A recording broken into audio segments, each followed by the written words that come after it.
Peptic ulcer disease. What is peptic ulcer disease?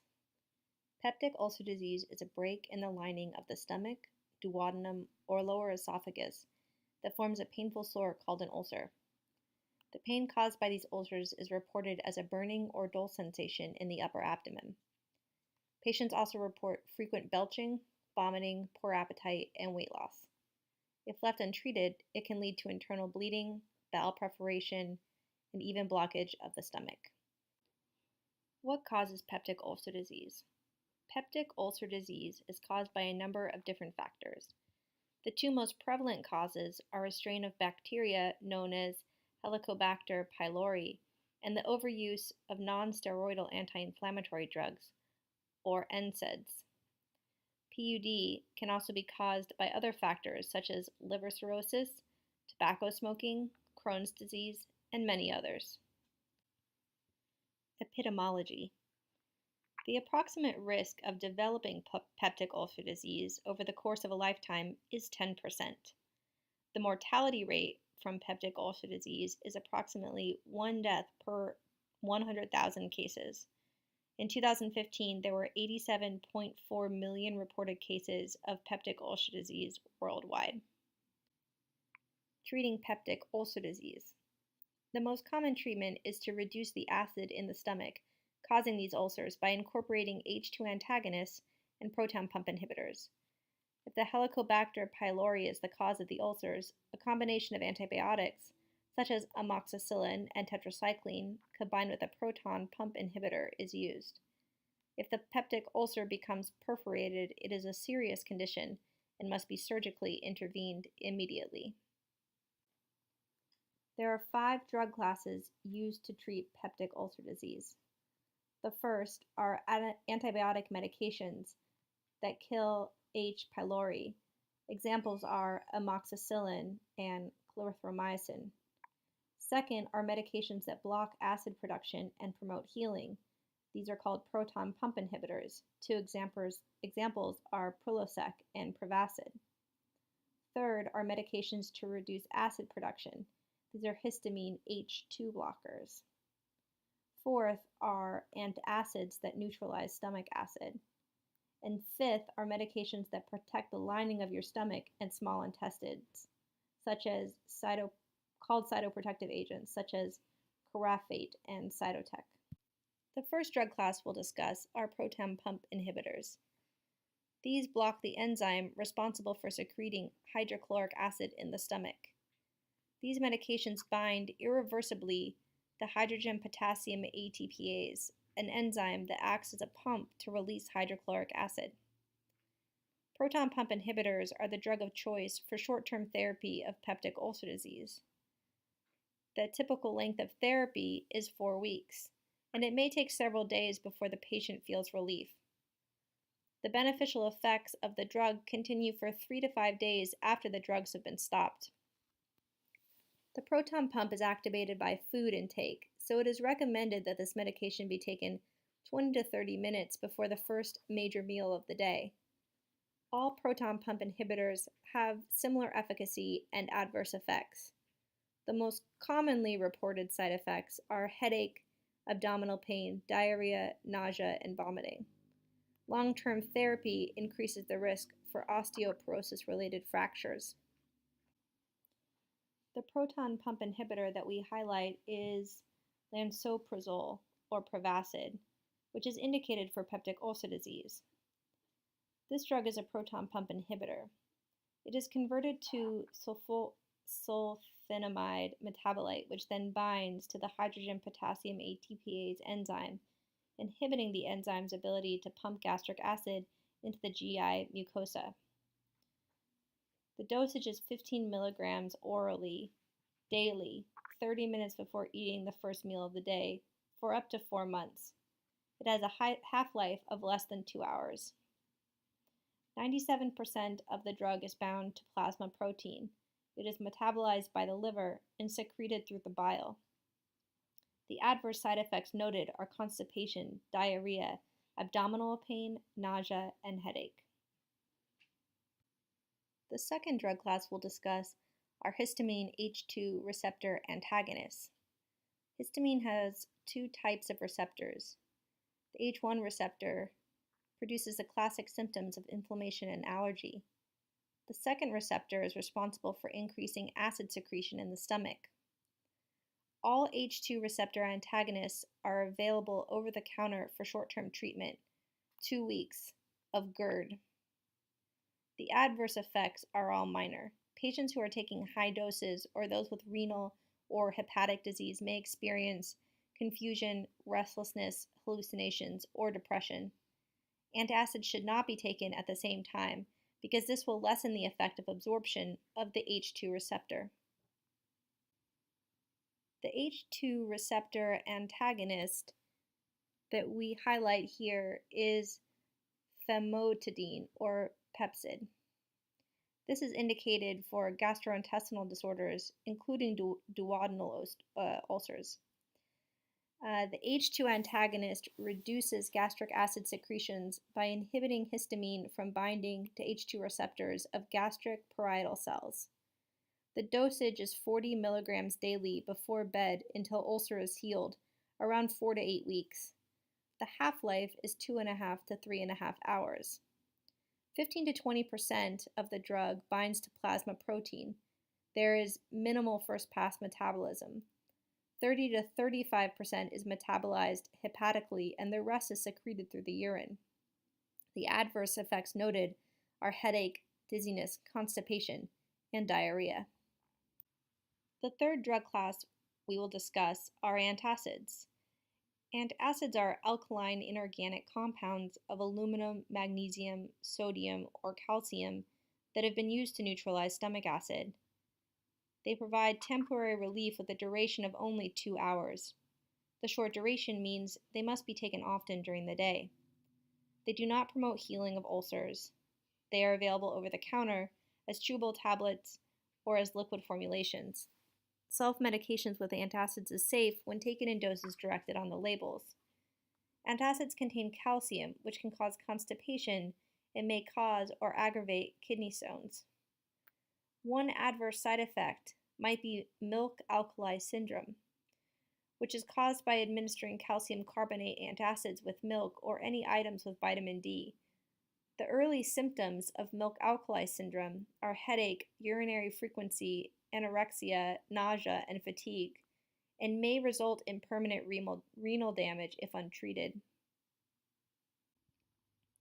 The antacid that we highlight here is calcium carbonate and magnesium hydroxide, more commonly known as Mylanta. It is indicated as an antacid and used to treat dyspepsia, heartburn, and sour stomach. Mylanta neutralizes gastric acids, increasing the pH of the stomach contents, reducing irritation to the mucosal lining. The dosage for chewable tablets is 2 to 4 tablets taken orally as needed, not to exceed 12 tablets in 24 hours. If you are taking the liquid, it is 10 to 20 milliliters orally as needed, not to exceed 60 milliliters in 24 hours. 50% of calcium is ionized in blood serum, 40% is bound to albumin, 10% is coupleted to other anions. Any unabsorbed calcium is excreted through the kidneys. 15 to 30% of magnesium is excreted through the kidneys. The remaining magnesium is converted to poorly absorbed salts in the small intestines or excreted through the feces.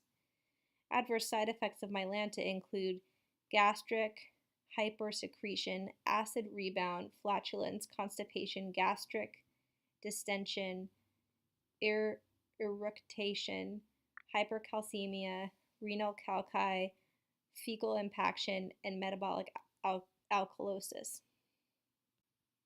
The fourth drug class we highlight are antibiotics. The gram-negative bacterium H. pylori is associated with 80% of patients with duodenal ulcers and 70% of patients with gastric ulcers. Elimination of this organism allows ulcers to heal more rapidly. Antibiotics are only needed for patients with peptic ulcer disease that are infected with H. pylori. Those with peptic ulcer disease who are not infected should not receive antibiotics. 2 or more antibiotics are generally given at the same time to increase the effectiveness of therapy. They are generally combined with proton pump inhibitors or H2 receptor agonists. The antibiotic we highlight is a combination of amoxicillin, clarithromycin, and omeprazole. It's a combination pack known as Omeclamox pack. It is indicated for the eradication of H. pylori. Amoxicillin is a bactericidal beta-lactam antibiotic that inhibits cell wall formation leading to cell lysis. Clarithromycin binds to RNA, blocking essential protein synthesis. Omeprazole enhances effects of antimicrobial agents by inhibiting gastric acid secretion. Combination antibiotic therapy reduces the chance of resistance. The dosages are 1,000 milligrams of amoxicillin taken orally twice per day, 500 milligrams of clarithromycin taken orally twice per day, and 20 milligrams of omeprazole taken orally twice per day before meals for 10 to 14 days. Amoxicillin has a half-life of 61.3 minutes, clarithromycin has a half-life of 5 to 7 hours, and omeprazole has a half-life of half to 1 hour. 20% of amoxicillin is protein-bound and distributed to tissues. 20% of clarithromycin is metabolized to 14-OH clarithromycin on first-pass metabolism. 95% of omeprazole binds to plasma proteins and is metabolized in the liver. The adverse side effects noted are diarrhea, nausea, vomiting, flatulence, dyspepsia, constipation, and headache. A few other drugs that are prescribed include sucralfate or carafate, which produces a thick substance that coats the ulcer, protecting it from further erosion and promotes healing. It does not affect the secretion of gastric acid. Also, there is misoprostol or cytotec, which inhibits gastric acid secretion and stimulates the production of protective mucus. This is used mainly for the prevention of peptic ulcers in patients that are taking high doses of NSAIDs of corticosteroids. Finally, there is metoclopramide or Reglan, which causes muscles in the upper intestine to contract, resulting in faster emptying of the stomach and blocks food from re-entering the esophagus from the stomach. This is used for short-term therapy of symptomatic peptic ulcer disease for patients that fail to respond to first-line drugs. Misoprostol or cytotec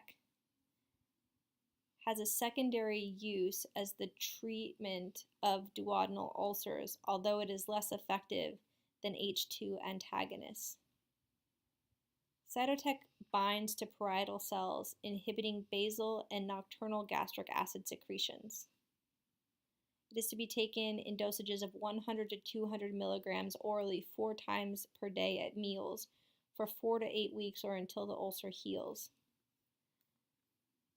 The drug is at least partially metabolized by parietal cells and secreted through the urine. The adverse effects noted are diarrhea, flatulence, constipation, dyspepsia, abdominal pain, nausea, vomiting, headache, vertigo, and lethargy. Patient teaching of Pepcid, an H2 receptor blocker. Teach the patient not to crush, open, or chew tablets.